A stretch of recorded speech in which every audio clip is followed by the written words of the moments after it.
Break-90 with the simplest strategy ever. I'm going to reveal to you the 2 clubs that are likely causing your blow-up holes and share with you some easy course management tips for each par 3s, par 4s, and par 5s live here on the course. Plus, the Tiger Woods putting secret that absolutely revolutionized the way I putt. Let's get into it. Do you know the simplest way to break 90 is actually eliminating a couple clubs? You heard me right. This is a 60-degree lob wedge, and it causes all kind of trouble, from chipping it thin to chunking it to all kind of catastrophes. So actually, your score is going to automatically lower if you leave this at home, in the garage. Just don't bring it with you on the golf course. And the driver. Problem with the driver, it can have a lot of shot dispersion. It can go all kind of different ways. You can actually break 90 without hitting driver by just having good course management and hitting something, whether it's a hybrid or a 4-iron or a 5-iron, that finds the fairway.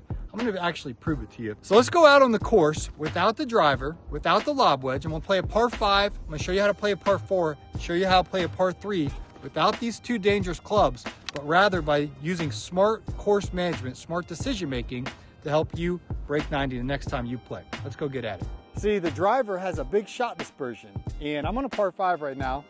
All the way down the right side of the cart path is a hazard. All the way down the left side of the hole is a hazard. So if I hit my driver, very likely it could go in the hazard. So I'm actually going to hit what I call my fairway finder, which is my 5-iron. Let's start. So it's a dogleg left. So if you've seen my other videos, you're going to go to the opposite side of the tee box. I'm going to tee up on the right side because the hole goes left.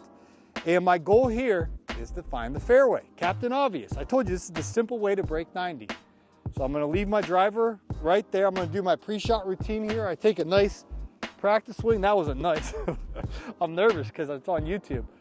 But my point is, I'm not hitting driver here, and I'm going to try to put this ball in play. Right down the middle. That is going to probably find the left side of the fairway. Let's go. So my goal is to break 90. All I need to do on this par 5 is get a bogey or better. If I would have cranked out my driver here and hit it into a hazard, I'm looking at a possible double bogey or more. So in order to play smart on this par 5, I didn't hit my driver. Let's go play the rest of the hole and see if we can get a bogey or better. This is what a high handicap golfer does. He sees a par 5 and he thinks about hitting driver. That's headed towards the hazard and landed in the hazard. Dumbbell Junior. So now he's got to drop and he'll be hitting for 3 there. Now I'll show you what you should do. Okay, so my 5-iron off the tee actually didn't find the fairway, but close enough to still get a bogey or better on this hole because I avoided this hazard here to the left, which is a red hazard, and then to the right of that cart path, another hazard. I'm playing at Tampa Palms, which is a very difficult course. So now we have some water up to our left and both hazards continue. So where a lot of golfers would go wrong here is they'd whip out the 3-wood, they try to go for it in 2. I'm trying to teach you how to simply break 90. So I'm actually gonna hit a 9-iron here. This is a par 5, and I know I can advance my 9-iron down the fairway, and then I'll have a wedge in for hopefully a green in regulation. That is straight as an arrow. And from there, I should have a wedge in. We'll hopefully get a green in regulation. So again, most high handicappers would have hit driver off the tee, probably hit it in the hazard. Then they would have got all mad and they would try to hit a 3-wood up by the green to be a hero and save the hole. And then they get what I call a blow-up hole. I'm playing smart here, and I actually have a pretty good chance of getting a bogey or better on this par 5, which is going to help me break 90, help you break 90. Let's go see if we can hit a green in regulation. This is actually a short par 5. I'm not opposed to hitting driver on par 5s, but when there's hazards on both sides of the fairway, forget about it. My second shot, I had the distance to actually go for the green in 2 with the 3-wood, but if I didn't hit it good, again, it's in the hazard, and I'm looking at a blow-up hole. So I just hit a 9-iron up here, and I got 64 yards into the green. Anything left of the green is gonna kick left and go down towards the wooded area. So I'm gonna actually aim this a little right of the pin and try to hit it 64 yards. My aim point is gonna be left of the bunker, but actually right of the pin. The green kind of slopes right to left, so it might even spin a little right to left. That's right where I was aimed. See if it'll kick left a little bit for me. There's kind of a ridge there, and the ball landed in the ridge and went up. So I hit it a little farther than 64 yards, but I'm putting for what they call a hot wing. That's what the the cool kids call it birdie. So the simplest strategy to break 90, hit our fairway finder. We missed the fairway, but we weren't in a hazard. Instead of going for this green in 2, I hit a 9-iron to just advance it. Then my third shot, I actually got a green in regulation here. If we can somehow get a 2-putt from here, we'll actually get a par, which is overachieving on the way to break 90. Here's what I learned from Tiger Woods on how to putt. He'll start reading his putt halfway between his ball and the hole. Most high handicap golfers, they're gonna squat down behind their ball and do all this stuff right out of the gate. But Tiger Woods and a lot of these guys, they actually come halfway between the ball and the hole. From the ball to here, it's gonna be going pretty fast, and that's not gonna break as much because the ball's going faster. But once it reaches its halfway point, the ball's gonna start to slow down if you hit the right speed. It's going to have a whole lot more break at this part of the putt. So now when the ball gets here, it's really going to break from here. So I'm gonna play my ball coming down, and when it gets to where I am right now, I can see that my ball is gonna break a lot this way. So now I'm gonna stand back here. Now I'm trying to see what it looks like from back here. So Tiger Woods is gonna do what's called a 360-degree angle. It's like a circle around the putt. So you look at it from every angle. So from here, I'm noticing it's really gonna break down this way, and it looks like it's downhill at first, but then when it hits this big area here, it's gonna go uphill. Overall, this putt's uphill and it's left to right. So now let's go see if we can get what we call a leg putt. Let's see if we can get it close. There's different pre-shot routines with putting, but one thing I like to always do right before I actually hit the putting stroke is exhale. When we get nervous and tense and stressed, we get kind of jerky. So when I exhale before I putt, it kind of relieves the stress so I'm nice and loose. I'm gonna play it out like 2 cups left edge, and I might be wrong. Ray was right so far. I was going right to left. Now it's going to come back. Okay, that was awesome. Good read, Ray. Your buddies would probably, if you have good friends, they would say, that's good, take it away, pick it up. No gimmies on YouTube though. So even though this is 1.5 feet, I have a stencil that I draw a line on the ball. And some of the balls have alignment aids anyway. So what I'm going to do is I'm going to line this up. And anytime I'm within 3 feet, I typically rarely putt it outside the hole. This actually breaks a lot for a small little putt. So I'm gonna aim at this left edge here inside the hole, and I'm just gonna put a nice putt on it and clean up the par. And that is a par. Okay, continuing the simplest way to break 90, and we're gonna talk about what to do on par 3s, because these can be tricky holes. So all the way down the right side of the green is a hazard. To the left is white stakes OB. If I'm gonna miss, and I'm not planning on missing, but for my aim target, just right of the green and short of the green, I can still get a bogey from there. But if I hit it in the hazard, I'm in trouble. So I'm actually gonna not aim at the pin here. I'm gonna aim just a little bit right of the pin and make sure I take enough club. All right, that is going right at it, and it came up short. So mission accomplished. I avoided out of bounds. I avoided the hazard. I probably didn't impress the cart girl because I left it short. I'm in distance to try to get an up and down. So let's go up and talk about chipping. Okay, so on this par 3, I came up a little short. And I want to give you a chipping lesson that will change your life. I'm here at the high handicapper. All right, welcome to the channel, Brady. What are you thinking about chipping with here? 60. Ugh. One tip is to, if you really realistically want to start breaking 90, is to take your 60 degree out of the bag, because so often when you try to chip with the 60 degree, you're either going to chunk it or you're going to kind of blade it long over the green, and a lot could go wrong. So I'm going to let you go first. We're going to see who's going to get closer. I'm going to chip with a 56 here, and he's going to chip with a 60 like most high handicappers do, and we're going to see who's going to get closer here. So much can go wrong chipping with a 60. See what he does.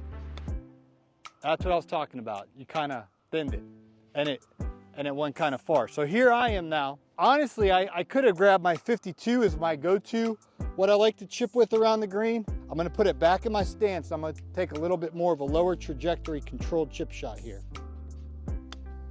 Nice and low, and it's going to run up there by the hole. We're going to have a tap-in par. Brady's lining his up. We'll see what he can do here. He's got this for his par after chipping with the 60. And again, my hope is that you'll take the 60 out of your bag if you want to start breaking 90 more consistently and chip with a 56 or 52 and have those nice controlled low chips. Here we go, or par. No sir, wait, might get a little 3-putt. While he does that, I'm gonna clean up my par here. So that's a par on this very difficult par 3. Again, I took note that there was a hazard over there, there's OB over there in a bunker, and I made sure that I kept my ball in play, used a smart chip shot here. All right, clutch putt. So he chipped with a 60-degree lob wedge and got a bogey. I chipped with a 56-degree and I got a Parmesan. Let's go check out how to play difficult par 4s if you want to simply break 90. Now we're playing a very difficult par 4. And what's your handicap? Right now it's a 9. 9, okay. My handicap is about a 4, but I play smart. So I see you got a wood out here. So I'll tell you what, if you can beat me on this hole, I'll give you $100. Okay. All right, Venmo you $100 on the and spot. What if I lose? Nothing. Okay. Nothing. Okay. But I'm gonna prove by playing smart course management, you're not gonna beat me on this hole. So a tie is nothing. Okay. You actually have I to beat me. you. So if I get a bogey and you get a par, I'll Venmo you. I Venmo Ray all the time. I'm good on my word, right? No, I believe Venmo you $100 right. on the spot. So I'll let you go first. This is I don't call him a high handicapper, he's a 9 handicap. But this par 4 here, Ray, I want you to show him there's water all the way down the left side, and then there's a hazard to the right. The landing spot in the fairway is very small, and I don't know why he's hitting a wood here, but he is. So I would not recommend this. I would hit my fairway finder, which I'm going to demonstrate for you, try to find the fairway. Oh, okay, he pulled it a little left. Will it carry the water? Oh, man! Does it well? He landed over the water, and he's going to be in great shape. Now the pressure's on. That hundo. So that was a rare time when you play aggressive and it actually pays off. So now I'm feeling a lot of pressure. I'm going to still stick to my game plan of course management, and I'm going to take a 6-iron off the tee here, which I feel gives me the best probability of getting a par here. Whoo-wee, I'm feeling nervous now. I've picked a target out there in the fairway. That's what I'm going to aim at to try to get this ball out there in the fairway. So making sure I'm lined up where I want to hit it. Now just put a nice smooth swing on it. All right, that was where I was aimed with a nice little draw. That's going to be in the middle of the fairway. Good ball. Thank you. That's exactly what I wanted to do. $100 on the line. You ready, Brady? Let's go. Brady's ball, you see it up there to the left? He took a very aggressive line with that wood. It's close. Yeah, so he's close. He's got basically a chip for eagle. I got 97 yards, and I'm in kind of like a divot here. I'm gonna hit a 52-degree here. I'm feeling kind of nervous because $100 is a lot of money for me. There's water left of the green here, so as always, I'm taking note of where the hazards are. There's a hazard short of the green with the water, and then there's a hazard over the green. So I gotta be very precise with my distance control here. I'm gonna try to hit about a 97-yard shot, slightly into the wind. Spin left, spin left, spin left. All right, on the green putting for birdie, so let's go, Brady. All right. You're gonna have to probably get a birdie to get that $100. Yeah. All right, so he's got 70 yards. Very aggressive tee shot with that wood. I would have not hit a wood here. If he could throw this close and get a birdie, he could probably get that $100. I have a chance. Kind of pulled her. Pulled it. Caught a flyer. Right. Caught a flyer. Gonna have to make a putt. Long putt for the hot wing. Gonna go for it. I got this putt for birdie. It breaks a lot. It's gonna be pretty fast. It's not a guaranteed 2-putt, so let's go see what Brady can do over here. Basically, if he makes this, that's probably $100. If he 2-putts it, there's a decent chance at $100 if I 3-putt. Oh man. Oh my. Pulled her, she didn't break. Pulled it. He'll have that left for par. Bad putt. I'm gonna aim right to left a lot. Just try to have nice speed on it. Oh, I didn't hit it hard enough. Oh. Uh-oh. Give me a chance. Woo-wee. All right, you're away. If he makes this and I miss that, that's $100. Can you pull her out, if you don't mind? Yeah. I see it just outside right edge. Brady for par. Oh, Left it on the low side. I hit it too weak. Woo-wee. I hit her too weak. I decelled. For the Parmesan. Let's go. Save the $100. That's how you play a par 4. Bogey for Brady. Practice your putting. Practice your putting. All right, another simple way to break 90, this is kind of like a bonus tip, is when you're hitting with your wedges, don't take these super full strong swings. So I already talked about not having a lob wedge. I have 124 yards here, and a lot of times guys will take wedges and they'll take these just massive swings and they'll just try to hit it at full capacity, and a lot could go wrong with that. So rather, when I'm hitting with a wedge, I like to take kind of nice controlled, kind of like 80-85% swing. That's what I'm going to do here from 124 yards. There's water left of the green, so I'm going to pick a target. There's 3 bunkers right of the green, but I'm going to go to the corner of that bunker on the left. That's actually where I'm going to aim, because I don't want this to go in the hazard. And I'm not going to take a full swing. I'm going to go at about 85% here. And that is right at my target. I actually pushed it a little bit right, and it went in the bunker, which isn't the greatest example, but it didn't go in the water, which is going to add strokes to my score. So let's go over to the bunker and talk about, should you chip out of the bunker with a lob wedge or with a different club? Learning how to hit sand bunker shots the right way definitely helps. So I'm going to go first. I'm going to chip with what I would recommend, and that's a sand wedge. This is 56 degrees. Brady, let's see your club. We have the same club, except he's going to go with the 60 degree, which I don't recommend. I'm going to hit 56. So I'm going to go first with the 56. I like to take a nice wide stance. Because I'm above the ball, it's going to naturally go this way. See how I'm kind of standing up? And then, so I'm going to have to aim a little bit more left than normal. And I'm going to just try to splash the sand so the sand splashes out of the bunker, out on the green, and then the ball will come out. Just like that. And it's going to come down to the hole. Ray, you filming this? Oh, I got it. Woo-wee. There you go. $100. Oh! No. You can get it closer to me, you get $100. Venmo you right now. He's using a lob wedge, which I would not recommend. For $100, you can get it closer than mine. And that, my friend, is why you do not use a lob wedge.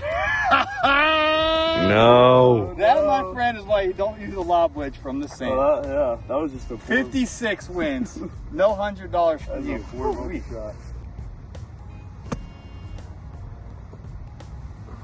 shot. Decent on the first one, over the back on the second one. All right, Brady, what'd you learn in today's video? What club should you take out of your bag? Definitely am not using the 60. At least I got to work on my short game if I'm going to use the 60 degree right Yeah, it's now. okay to use on the practice facility and try to get more reps with it. But if you're trying to break 90 out on the course, so much could go wrong, as Brady nicely demonstrated there. Yeah. You're chunking the sand. Not the greatest bunker shot. And you thinned it earlier when you were chipping with it. Yeah. And I would argue, and it's a hard argument to win, I truly think if you leave the driver out of the bag and you have a consistent fairway finder, that will lower your scores. At least it does for me. Ray, you play with me all the time. I'm always hitting my 4-iron off the tee just to try to keep it in play. So I hope these tips today will help you the next time you play golf. Appreciate you watching and hope to catch you on the next one.